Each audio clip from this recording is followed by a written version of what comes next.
bana tutunze chakula. Sio kwamba na maji pia msingi. Sio kwamba Tanzania inayo uhaba ya chakula, lakini tu katika namna ambayo labda ya kuchukua tahadhari individual. Uko naona kwa ni vyema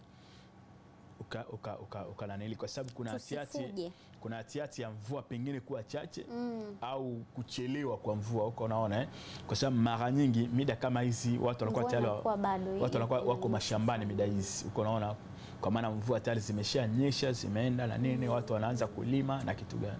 Kwa sasa mpaka sasa kuchelewa kwa hizo mvua kwa itapelekea kile kipindi ambao ndio unakuwa ya mavuno na kwa mwezi ngapi ya 4 basi huenda kwa wakati huu ikawa sio kipindi, ikawa pengine labda mbele zaidi, au labda ikawa kipindi hiyo kama mvua zitakuwa chache basi mavuno yakawa ni machache.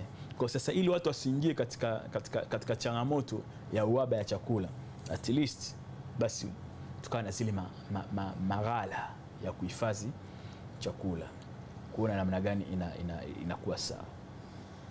Sure. Nadhani hii tu ni natufundisha pia namna ya kutokufuja vyakula hata katika familia.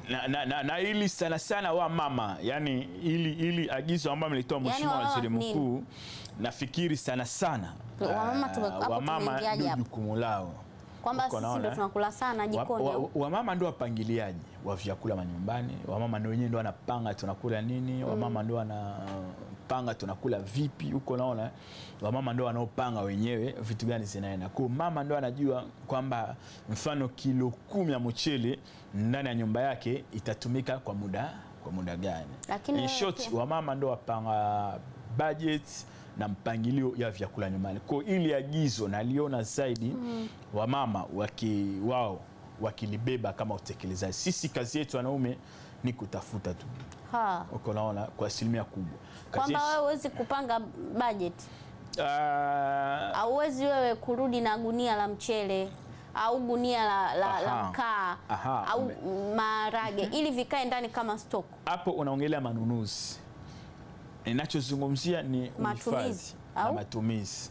Jinsi ya mpangilio wa mama ndo wanakuwa wanajua. Mimi naweza nikaleta hapa labda mchele gunia.